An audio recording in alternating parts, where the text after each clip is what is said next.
Hi, it's Tyann again from Lasting Change Therapy.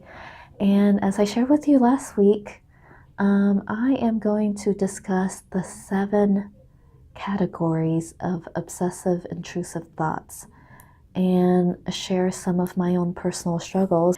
You're not going crazy and you're not the only one going through the struggle if you relate to having scary intrusive thoughts. And most likely you do, because 91% of postpartum women and 88% of postpartum men will relate to one or more categories of these scary thoughts. So let's go ahead and dive right in.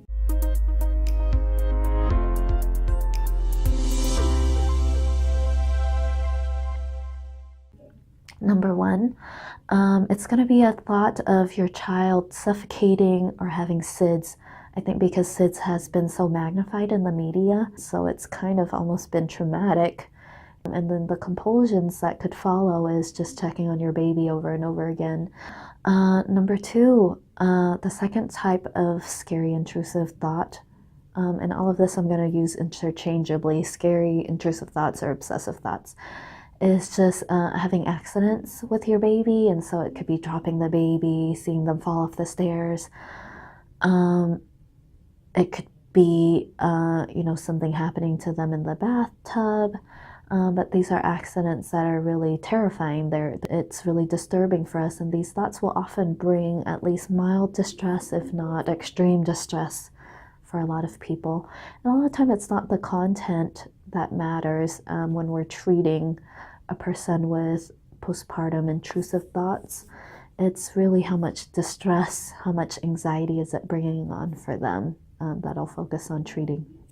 Number 3, it could be urges or ideas of intentional harm.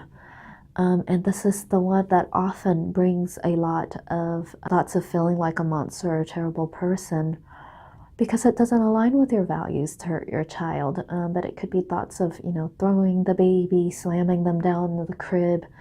And I'm sorry if some of this is triggering for people, but I wanted to share the content so people shed stigma and stop suffering alone. And I just feel like that is so important. Number 4 is thoughts of losing your baby in some way, whether someone kidnaps them or DHS could find out that you're having these thoughts and will take your baby, or you'll just lose your baby in some way. Your baby will just be gone or disappear, and it's really disturbing and scary for you.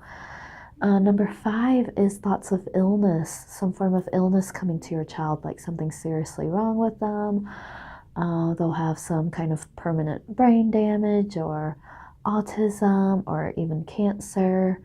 For me, I had thoughts of my baby having failure to thrive. I just was terrified that the baby just is not getting enough milk.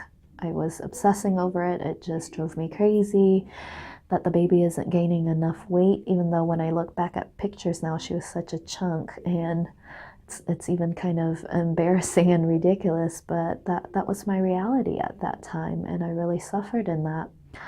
The 6th category that's really so shameful and scary for people to talk about is thoughts that are sexually inappropriate.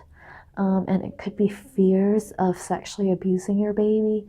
And you may not even ever had a history of sexual trauma. And so for me, I related to not wanting to touch my baby's private parts. I was afraid that I was harming her in some way or abusing her in some way.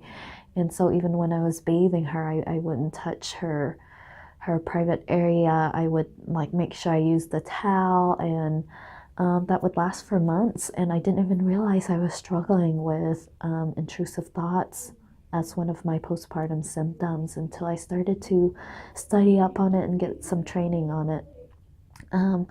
But again, these thoughts will not lead to harm. It actually does the opposite. We actually become overly cautious.